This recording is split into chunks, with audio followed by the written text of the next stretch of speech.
আমাদের প্রাথমিক শিক্ষার ক্ষেত্রে সমস্যাটা কি, কিংবা সামগ্রিক ক্ষেত্রে শিক্ষার ক্ষেত্রে সমস্যাটা কি? সমস্যা হচ্ছে সামগ্রিকভাবে আমাদের জাতীয়ভাবে এই বোধ নেই যে শিক্ষাটা গুরুত্বপূর্ণ। আমরা কথায় কথায় অনেক বড় কথা বলি, কিন্তু কাজে নেমে দেখেন প্রতিটা ক্ষেত্রে আপনি উপলব্ধি করবেন আপনি যার কাছে কাজে যাচ্ছেন উনি ঠিক উপলব্ধি করেন না শিক্ষাটা খুব গুরুত্বপূর্ণ। এবং এটার একটা প্রমাণ হচ্ছে এই যে বাজেটে আমরা কতটুকু দিচ্ছি শিক্ষার জন্য, সবচেয়ে বড় প্রমাণ। ফলে এখান থেকে শুরু করা যাক। দ্বিতীয় কথা কি?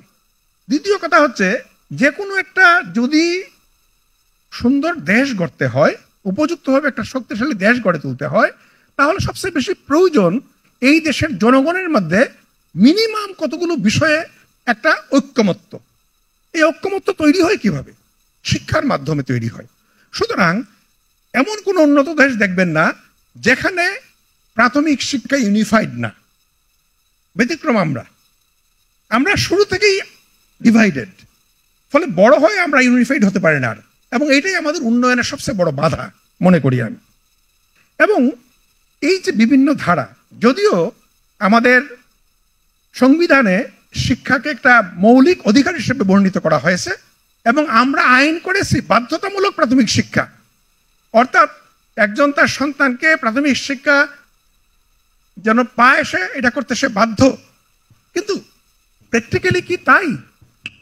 প্র্যাকটিক্যালি কি তাই? কারণ দেখেন আমাদের মহাপরিচালক মহোদয় তো তার বক্তৃতায় বলেছেন যে আমাদের বাচ্চাদের কতজন সরকারি প্রাথমিক বিদ্যালয়ে আসছে, কতজন অন্য বিদ্যালয়ে যাচ্ছে। কারণ এইখানে এসে ঢুকছে মুনাফা। শিক্ষাও একটা মুনাফার ক্ষেত্র হয়ে উঠছে। এবং এই দুইটা বিষয় হচ্ছে গিয়ে আমাদের শিক্ষার উন্নতি না হওয়ার সবচেয়ে গুরুত্বপূর্ণ কারণ। সমস্যাগুলো কি? যে প্র্যাকটিক্যালি আমাদের বর্তমানে যদি আমাদের চিন্তাগুলো করি, আমাদের প্রাথমিক বিশেষত সরকারি প্রাথমিক বিদ্যালয়ের সমস্যাগুলো কি, এই বিষয়গুলো আলোচিত হয়েছে। তবু আমি খুব জোর দিতে চাই, 1 নম্বর সমস্যাই হচ্ছে আমাদের কন্ট্রাক্ট আওয়ার কম। আমাদের স্কুলগুলো কয়দিন খোলা থাকে? সুতরাং এইটা একটা বিশাল বড় সমস্যা এবং এই বিষয়টা কিন্তু উপলব্ধি করে না কেউ। আমাদের টিচারদের বিভিন্ন কাজে লাগানো হয়, কয়দিনের মধ্যে তারা আবার অন্য কাজে ব্যস্ত হয়ে যায়। এটা কখনোই উপলব্ধি করে না কেউ। এই জন্য আমি বলতেছি, যেমন ধরেন স্কুলের একটা মাঠ দেখা যাবে, সেইখানে একটা অন্য কিছুর আয়োজন করে ফেলবে কর্তৃপক্ষ, কিন্তু এতে মাইক বাজিয়ে যে ক্লাসের পড়াশোনার ক্ষতি হচ্ছে এইদিকে কিন্তু কারো খেয়াল নাই। এই জন্য বলতেছি প্রতিটা ক্ষেত্রেই পড়াশোনাটাকে সবাই উজ্জ্বল একটা বিষয় মনে করে, যদি বক্তৃতা দেওয়ার সময় বলবে যে না আমাদের শিক্ষাই জাতি মেরুদণ্ড, শিক্ষাই হচ্ছে সবচেয়ে গুরুত্বপূর্ণ জিনিস। এই জন্য এই দ্বিচারিতার জন্যই আমাদের শিক্ষার উন্নতি ঘটে না। তারপরে আমাদের আরেকটা প্র্যাকটিক্যাল প্রবলেম হচ্ছে পদগুলোর শূন্য পড়ে আছে। এবং একটা গুরুত্বপূর্ণ প্রসঙ্গ, সেখানে বাধা হচ্ছে মামলাতে জেরবার। আমরা কোনো কিছুতে আগাতে চাই, মামলার জন্য আগাতে পারি না। আমাদের 32,000 প্রাথমিক স্কুলে প্রধান শিক্ষকের পদ শূন্য। কেন? মামলা। সেই মামলা পড়ে আছে কতদিন ধরে। আমাদের এতে যদি আমি 100 জন করে ছাত্র ধরি গড় স্কুলে, 32 লক্ষ স্টুডেন্ট, তাদের পড়াশোনা বিঘ্নিত হচ্ছে। এইটা কোনো জনগুরুত্বপূর্ণ বিষয় না, এই দিকে কারো নজর নাই, এই মামলাটা ডিসমিস হয় না। তো এই হচ্ছে কি প্রসঙ্গ। আমাদের পদশূন্যতা হচ্ছে কি আরেকটা গুরুত্বপূর্ণ সমস্যা। এবং 3 নম্বর সমস্যা হচ্ছে আমাদের জবাবদিহিতার অভাব। আমরা শুধু গণতন্ত্র মনে করি ইলেকশনটাকে, কিন্তু গণতন্ত্র তো প্রত্যেকটা পর্যায়ে। কেন সরকারি কর্মচারীরা অন্যদের জনগণের কাছে জবাবদিহি করবে না? কেন স্কুল কর্তৃপক্ষ অভিভাবকের কাছে জবাবদিহি করবে না? এই জবাবদিহিতার অভাব হচ্ছে একটা গুরুত্বপূর্ণ সমস্যাজনক বিষয়। এবং এর সঙ্গে সম্পর্কিত বিষয় হচ্ছে ওভার সেন্ট্রালাইজেশন। সবকিছু কেন্দ্র থেকে নিয়ন্ত্রিত হতে হবে। আমরা যেটা সম্ভব সেটা আমরা কিন্তু বিকেন্দ্রীকৃত করতে পারছি না। এইখানে আমাদের যে বিতর্ক হলো, আমাদের শিশুদের বিতর্ক শুনলাম এবং আমাদের প্রত্যেকেরই মনে হয়েছে যখন এই পক্ষ বলছে এটাও ঠিক, ওই পক্ষ বলছে এটাও ঠিক, এবং আমি বলি দুই পক্ষই ঠিক, কিন্তু আর করতে দুই পক্ষই ভুল। আমরা যখন কোনো একটা সত্যকে একদিকটা দেখি তখন এটা ঠিক হইলেও ভুল, শুধুমাত্র দুইটাকে মিলিয়ে দেখলে এটা ঠিক। এবং এই কথাটা আমাদের একজন বাউল কবি তার গানে খুব সুন্দর বলেছেন যে এপিট ওপিট মিথ্যা কথা, দুয়ে মিলে সত্যি পাতা। একটা পাতা হতে হলে এই পিঠ থাকে এবং ওই পিঠ থাকে, দুইটা মিলেই একটা পাতা হয়। ফলে আমাদের বিদ্যালয়ের জন্য যেমন শিক্ষার জন্য মানে বিদ্যালয় গুরুত্বপূর্ণ, পরিবার গুরুত্বপূর্ণ, এবং সেই জন্য প্রয়োজন বিদ্যালয়গুলো পরিচালনার জন্য অভিভাবকদের সংশ্লিষ্ট করা। এবং সত্যিই যদি ব্যাপারটা এমন দাঁড়ায়, তাহলে বিদ্যালয়ে দেখভাল করার জন্য আমাদের মন্ত্রণালয় থেকে তাকায় থাকতে হবে না কে যায় বা কে না যায়, কে পড়াচ্ছে বা না পড়াচ্ছে। কারণ যারা এই সেবা গ্রহীতা তাদের কাছে জবাবদিহি করতে হবে, কারণ প্রতিষ্ঠান চলবে না। ফলে আমাদের এইসব পদগুলো কিছু বের করতে হবে। আমরা কি চাই? এই যে এতক্ষণ কথা বললাম, আমরা শিক্ষা এবং শিক্ষা বিষয়টাকে আমরা এমন করেছি জিপিএ 5, গোল্ডেন 5, এবং এইভাবে আমরা আমাদের পায়ে কোড়াল মেরেছি। ফলে গোল্ডেন 5 পাচ্ছে, কিন্তু ঢাকা ভার্সিটিতে ভর্তি পরীক্ষা 90% পাসই করতে পারে না। এই হচ্ছে গোল্ডেন 5-এর দশা। এগুলো আমরা করেছি। ফলে একটা শিক্ষার গুরুত্বপূর্ণ উদ্দেশ্যটাই হচ্ছে একটা শিশুর সর্বাঙ্গীন বিকাশ। এই সর্বাঙ্গীন বলতে আমরা কি বুঝবো? প্রথম কথায় শারীরিক বিকাশ, কিন্তু আমরা এটাকে কাট করে দিচ্ছি, শরীরচর্চা বিষয়টা পুরো কাট করে দিচ্ছি।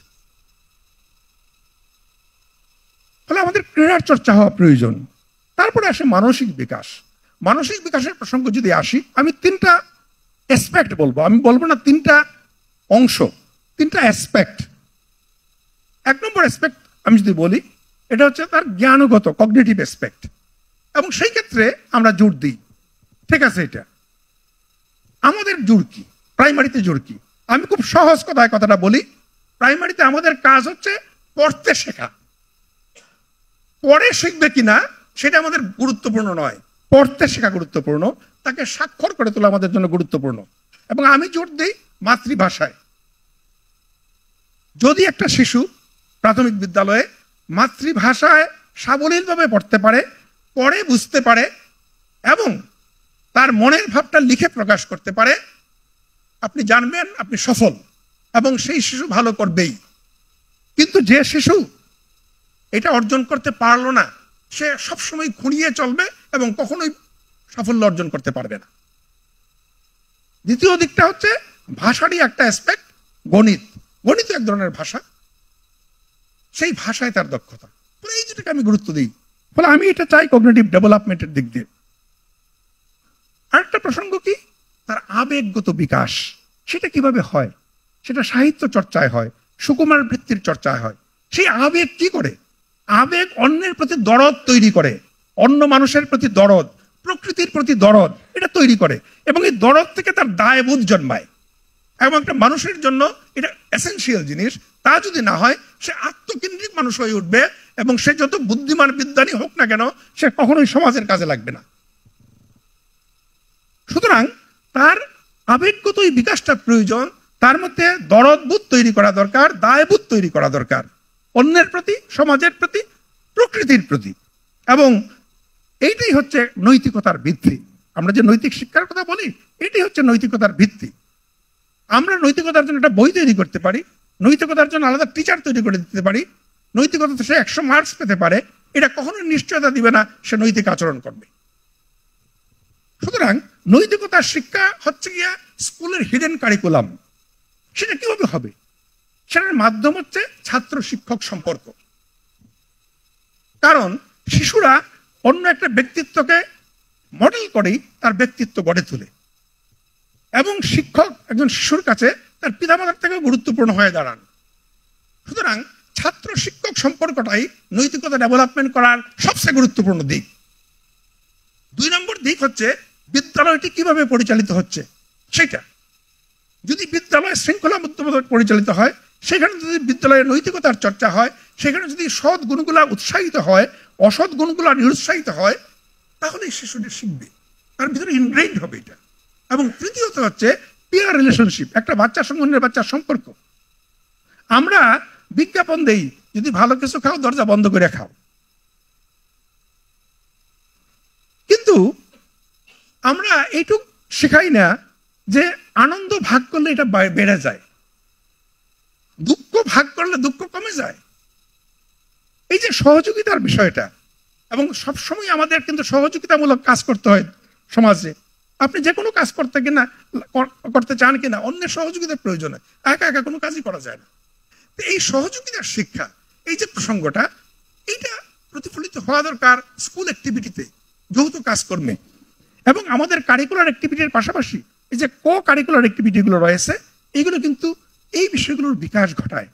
আজকে আমরা চমৎকার উদাহরণ দেখলাম আমাদের শুরুতেই, আমাদের যে বিতর্ক প্রতিযোগিতা হলো, এতে কি হচ্ছে? শিশুর সাহস হয়েছে। আমি তো এই বয়সে বসতেই সাহস পেতাম না, এখানে এসে দাঁড়ালে কাঁপতে থাকতাম তখন। তারা কি সুন্দর বিতর্ক করে গেল। সাহস বেড়েছে, মানুষের সামনে কথা বলার, আত্মপ্রকাশ করার ক্ষমতা বেড়েছে, বাচন ভঙ্গি উন্নতি হচ্ছে, এবং এই তাগিদে সে পড়বে, সে চিন্তা করতে শিখবে লজিক্যালি। মানুষের জীবন চলার জন্য আবেগ খুব গুরুত্বপূর্ণ জিনিস, কিন্তু সেই আবেগই ভালো, সেই আবেগে গঠনশীল, যে আবেগের পিছনে যুক্তি কাজ করে। যুক্তিহীন আবেগ ভাঙতে পারে, কখনো গড়তে পারে না, এবং দুর্ভাগ্যজনক ভাবে আমাদের দেশে যুক্তিহীন আবেগেরই প্রাধান্য। আমাদের শিক্ষায় শিশুরা এই যুক্তি এবং যুক্তিসহ আবেগ গড়ে তুলুন, তাহলেই দেশের উন্নতি হতে পারে। ফলে আমি কথা বাড়াচ্ছি না, আমি সেই কথাগুলোকেই বললাম যে কথাগুলোকে আমার কাছে গুরুত্বপূর্ণ মনে হয়েছে। অনেক অনেক সমস্যা আছে, অনেক অনেক বিষয়ে বলা যেতে পারে। আমি মনে করি এই কথাগুলোকে কেন্দ্র রেখে যদি আমি চিন্তা করি, তাহলেই শুধুমাত্র প্রকৃত অর্থে প্রাথমিক শিক্ষার উন্নতি ঘটবে। আদারওয়াইজ আমরা দেখাতে পারবো এই উন্নতি হয়েছে, এইটা কাজ করে ফেলেছে, সেটা কাজ করে ফেলেছি, আলটিমেটলি ফলাফল তেমন কিছুই না। এগুলো দেখে দেখে, বুঝে বুঝে, চিন্তা করে করে আমার যে উপলব্ধি হয়েছে সেইগুলো আমি আজকে শেয়ার করলাম একটা বিশেষ দিনে আপনাদের কাছে। আমি আশা করব যে যে জায়গাতে আছে, যে দায়িত্বে রয়েছেন, আপনি আপনার কর্তব্যটুকু পালন করবেন, এতে আমাদের দেশের ডেভেলপমেন্ট হতে পারে। আদারওয়াইজ আপনার পার্সোনাল ডেভেলপমেন্ট হবে, এবং কোনোদিনও পয়সা নিয়ে এই দেশে শান্তিতে বাস করতে পারবেন না, এটুকু বলে দিচ্ছি। সবাইকে ধন্যবাদ।